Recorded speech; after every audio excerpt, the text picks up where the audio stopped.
తల్లిదండ్రులను కాదని ప్రేమించి పెళ్లి చేసుకుంది. పెళ్ళైన వెంటనే భర్త, అత్తామామలు యాక్సిడెంట్లో చనిపోయారు. మరి తర్వాత ఆ అమ్మాయి పరిస్థితి ఏమిటి? కథనం గురించి తెలుసుకుందాం. కన్నవాళ్ళు కాదన్నారు, నిలువ నీడ లేదు, బ్రతుకు తోడు లేదు అనుకుంటూ ముందుకు పోతుంది సుభద్ర. ఉబికి వస్తున్న కన్నీళ్లను తన కొంగుతో తుడుచుకుంటూ కట్టుబట్టలతో ఊరు వదిలి వెళుతుంది.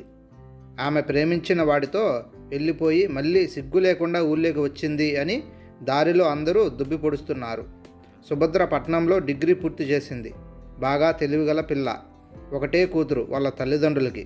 కాలేజీలో ఒక అబ్బాయి పరిచయం అయ్యాడు. పేరు వెంకటేష్. పరిచయం ప్రేమగా మారింది. చదువు పూర్తి అయ్యాక ఉద్యోగం సంపాదించి సుభద్రను పెళ్లి చేసుకుంటానని మాట ఇచ్చాడు వెంకటేష్. అనుకున్నట్టుగానే వెంకటేష్కి ఉద్యోగం వచ్చింది. సుభద్ర వాళ్ళ ఇంట్లో చెప్పగానే వాళ్ళు ఒప్పుకోలేదు. అబ్బాయి వాళ్ళు తక్కువ కులం అని వద్దు అన్నారు. కానీ సుభద్రకి వెంకటేష్ అంటే ఇష్టం. పైగా ఉద్యోగం ఉంది. ఈ విషయం వెంకటేష్కి సుభద్ర చెప్పగానే, నువ్వు లేకుండా నేను బ్రతకలేను, సుభద్ర ఇంట్లో నుండి వచ్చేయి, నేను నిన్ను పోషిస్తాను, మా ఇంట్లో ఉందామని చెప్పాడు. సుభద్ర కూడా అలాగే అని ఆ రోజు రాత్రి వెంకటేష్ దగ్గరికి వచ్చేసింది. పొద్దున పెళ్లి చేసుకుందాం అనుకున్నారు. వెంకటేష్ అమ్మా నాన్న పెళ్లికి ఒప్పుకున్నారు.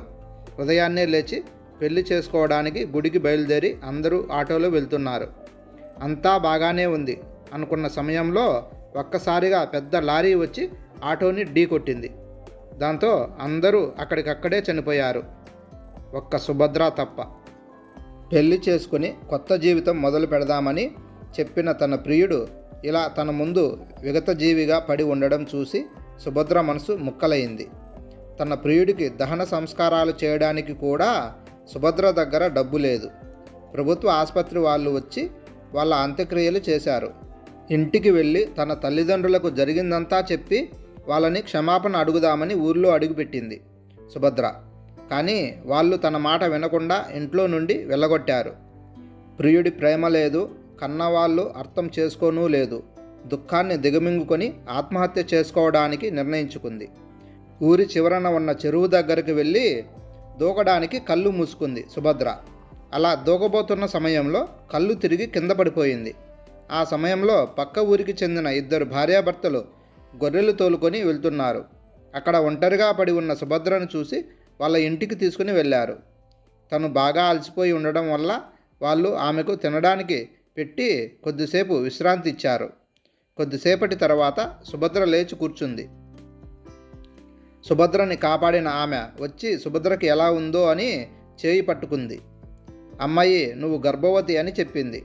ఆమె ఎందరికో పురుడు పోసింది కాబట్టి అంత ఖచ్చితంగా చెప్పింది. పాపం ఈ విషయం సుభద్రకి కూడా తెలియదు. పెళ్ళి కాకుండానే తాను తల్లి అయ్యింది. తను ఆత్మహత్య చేసుకుని ఉంటే తనతో పాటు తన బిడ్డ కూడా పోయేదని భయపడింది. అయినా ఈ లోకం నన్ను వెలివేసింది. లోకంతో నాకు పని లేదు, నా బిడ్డ కోసం నేను బ్రతకాలి అని నిర్ణయం తీసుకుంది. వాళ్ళు సుభద్రని చూసి, అమ్మా మీరు ఎవరు, ఎక్కడి నుండి వచ్చారు అని అడిగారు. సుభద్ర జరిగిందంతా వాళ్ళతో చెప్పి కన్నీళ్లు పెట్టుకుంది. వాళ్ళు ఆమెను ఓదారుస్తూ, నువ్వు ఇక్కడ ఎన్ని రోజులు కావాలన్నా ఉండొచ్చమ్మా, మాకు కూడా పిల్లలు లేరని చెప్పారు. సుభద్ర వాళ్ళ మంచి మనసుకి పొంగిపోయింది. మీ సహాయానికి ధన్యవాదాలు, కానీ నేను ఇక్కడ ఉండలేను అని చెప్పి పట్నం బయలుదేరింది. తను చదువుకుంది కాబట్టి ఏదో ఒక చిన్న ఉద్యోగం దొరుకుతుంది అని ఆశతో వెళుతుంది. అప్పుడు సుభద్ర వాళ్ళ లెక్చరర్ కనపడింది. ఆమెకు సుభద్ర అంటే చాలా అభిమానం. సుభద్ర పరిస్థితి తెలుసుకొని వెంటనే తన ఇంటికి తీసుకుని వెళ్ళింది. సుభద్ర కూడా ఇప్పుడు చాలా ధైర్యంగా ఉంది. ఆమె సుభద్రకు ఒక చిన్న ఉద్యోగం చూపిస్తానని మాట ఇచ్చింది. తర్వాత రోజు సుభద్రను తీసుకువెళ్ళి ఆమెకు తెలిసిన పెద్ద షాపింగ్ మాల్లో సేల్స్ గర్ల్గా చేర్చింది. వాళ్ళ మేడం చేసిన సహాయానికి కృతజ్ఞతలు తెలిపి పనిలో చేరింది సుభద్ర. సుభద్ర బంగారు ఆభరణాలు ఉండే షాపులో పనిచేస్తుంది. అలా కాలం గడిచిపోతుంది. ఇప్పుడు సుభద్ర తన కాళ్ళ మీద తను నిలబడుతుంది. తన బిడ్డ కోసం కొంత డబ్బులు దాచిపెట్టుకుంది. అలా కొన్ని నెలలు గడిచాయి. ఇప్పుడు సుభద్రకు 8 నెలలు.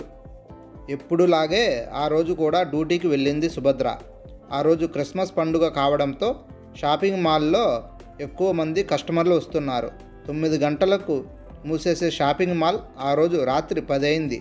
ఇక అందరూ వెళ్ళిపోతున్నారు. షాపింగ్ మాల్ మూసివేసే సమయం అయ్యింది. ఒక్కొక్క సెక్షన్లో లైట్లు ఆపుకుంటూ వస్తున్నాడు వాచ్మెన్. సుభద్ర అప్పుడే వాష్రూమ్కి వెళ్ళింది. సుభద్ర వాష్రూమ్కి వెళ్ళిన విషయం తెలియక వాచ్మెన్ లైట్లు ఆపి మొత్తం క్లోజ్ చేశాడు. సుభద్ర ఇంటికి రాగానే మొత్తం చీకటి. అందరూ వెళ్ళిపోయారు. తనకు భయంగా ఉంది. షాపింగ్ మాల్ 5 అంతస్తులు. తను మెట్లు ఎక్కలేదు. లిఫ్ట్ పనిచేయడం లేదు. పెద్దగా అరిచినా ఎవరికీ వినబడదు. ఎవరికైనా ఫోన్ చేద్దామని చూస్తే అందులో ఛార్జింగ్ అయిపోయింది. ఆ చీకట్లో తడుముకుంటూ అటు ఇటు తిరుగుతూ తనకు కళ్ళు తిరుగుతున్నట్లుగా ఉండటంతో ఒక దగ్గర కూర్చుండిపోయింది. కొంత సమయం అయ్యాక ఏదో చప్పుడైనట్లు అనిపిస్తే లేచి చూసింది. కింద అంతస్తులో ఎవరో టార్చ్ లైట్లు వేసుకుని అటు ఇటు తిరుగుతూ ఉన్నారు. వాళ్ళని పిలుద్దామనుకుని ఒకసారి ఆలోచించింది. ఈ సమయంలో ఎవరు అని అనుకొని ఏమీ మాట్లాడకుండా ఒక పక్క నిలబడి అంతా గమనించసాగింది. చీకటి కాబట్టి సుభద్ర వాళ్ళకి కనబడే అవకాశమే లేదు. వాళ్ళు మెల్లిగా మెట్లు ఎక్కి పైకి రావడం గమనించింది. వాళ్ళు సరిగ్గా బంగారు ఆభరణాలు ఉన్న షాపు వైపుగా వెళ్తున్నారు. సుభద్రకి పూర్తిగా విషయం అర్థమైంది. వాళ్ళు దొంగతనానికి వచ్చారని. వాళ్ళు దగ్గరగా వస్తున్నారు. సుభద్ర కొంచెం చాటుగా దాక్కొని ఏమి జరుగుతుందో చూస్తుంది. దొంగలు మొత్తం 4 ఉన్నారు. వాళ్ళ దగ్గర ఉన్న ఏవో వస్తువులతో తలుపులు తెరవడానికి ప్రయత్నిస్తున్నారు. ఎలాగైనా ఈ దొంగతనం ఆపాలని సుభద్ర అనుకుంది. కానీ తను ఆడది, పైగా గర్భిణి. ఏమి చేయాలో ఆలోచిస్తూ ఉండగా తన కాలికి ఏదో తగిలి కొంచెం చప్పుడయింది. అంతా నిశ్శబ్దంగా ఉంది కాబట్టి ఆ కొద్ది అలికిడికి పెద్దదిగా వినపడింది. వెంటనే దొంగలో ఒకడు టార్చ్ లైట్ ఆమె వైపుగా వేశాడు. ఎవరూ లేనట్లు కనబడింది. ఎందుకైనా మంచిదని అటువైపుగా వెళ్ళాడు చూడడానికి. సుభద్రకి భయంతో చెమటలు పడుతున్నాయి. తను ఒక గోడ వెనకాల నిలబడి ఉంది. ఆ దొంగ అడుగులు అటువైపుగా వస్తున్న శబ్దం సుభద్రని కలవరపెట్టసాగింది. అప్పుడు వాళ్ళల్లో ఒకడు సుభద్ర వైపుగా వస్తున్న వాడిని పిలిచి ఈ డోర్ తెరుచుకోవడం లేదు, బలంగా నెట్టాలి అన్నాడు. అప్పుడు వాడు వెనక్కి తిరిగి వెళ్ళాడు. సుభద్ర కాస్త ఊపిరి పీల్చుకుంది. వాళ్ళు డోర్ తెరిచే పనిలో ఉన్నారు. ఏమి చేస్తున్నారా అని సుభద్ర కొంచెం అప్రయత్నంగా తొంగి చూడసాగింది. చూస్తూ ఉండగా సుభద్ర ముఖం వైపు టార్చి వెలుగు పడింది. వెంటనే గోడ చాటుకు వెళ్ళిపోయింది. ఒకడు పట్టుకోరా దాన్ని అని పక్క వాళ్లకు సైగ చేశాడు. వాళ్ళు సుభద్ర ఉన్న వైపుగా పరిగెత్తారు.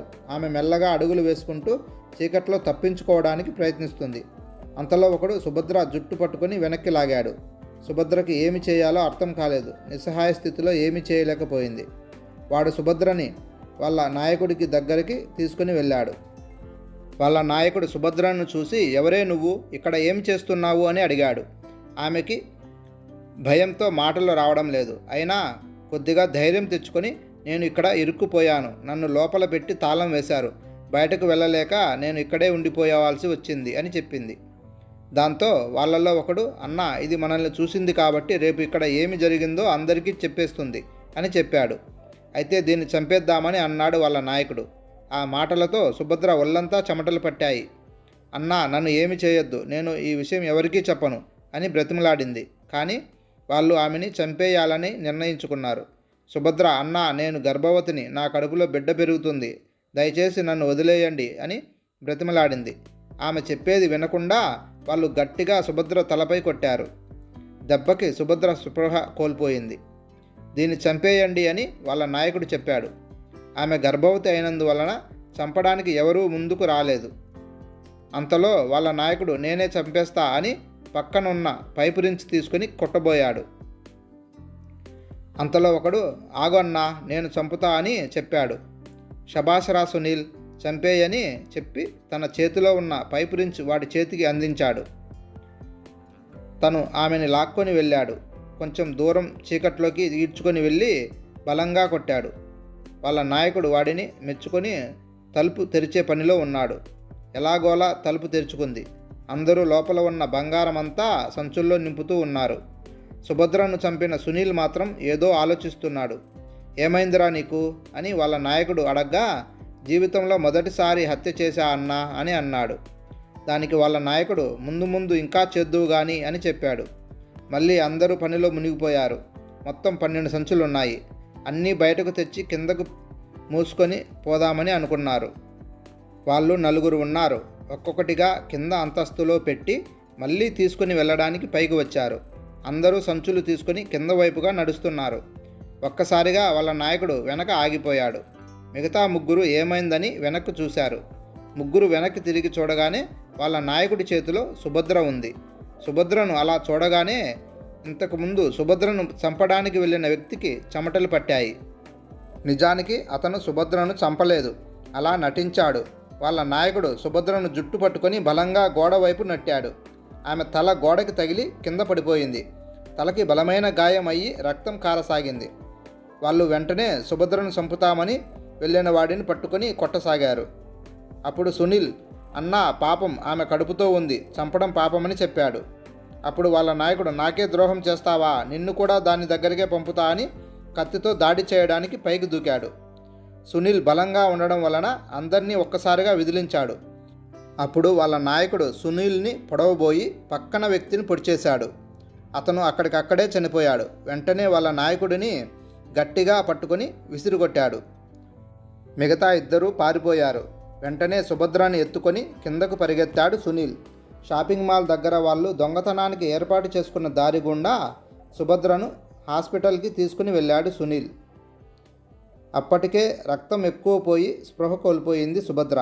అప్పుడు బ్లడ్ బ్యాంకుకు వెళ్ళి బ్లడ్ తీసుకువచ్చాడు. సుభద్రను తీసుకొచ్చేటప్పుడు తన రక్తం సునీల్ బట్టలకు అయినందువలన కడుక్కోవడానికి బయటకు వెళ్ళాడు. ఇంతలో సుభద్రకు పురిటి నొప్పులు వచ్చాయి. ఎన్నో బాధలు పడి ఒక మగబిడ్డకు జన్మనిచ్చింది. ఇంతలో సునీల్ వచ్చాడు. అతని చేతిలో ఆ బిడ్డను పెట్టింది నర్సు. అలా కోలుకున్నాక సునీల్ ఆమె వివరాలు తెలుసుకున్నాడు. తన పరిస్థితి తెలుసుకొని సుభద్రకు అభ్యంతరం లేకపోతే తనని పెళ్లి చేసుకుంటానని చెప్పాడు. సుభద్ర కూడా తనకు ఒక తోడు కావాలి, సరే అని చెప్పింది. కానీ ఇకపై నువ్వు దొంగతనాలు చేయకుండా ఏదో ఒక పని చేసుకుని బ్రతుకుతాను అంటేనే నేను నిన్ను పెళ్లి చేసుకుంటాను అని చెప్పింది. దానికి అతను కూడా ఒప్పుకున్నాడు. అలా ఇద్దరూ సంతోషంగా పెళ్లి చేసుకుని హాయిగా జీవితం గడిపసాగారు. హాయ్ ఫ్రెండ్స్, ఈ కథ మీకు నచ్చినట్లయితే please like and subscribe friends.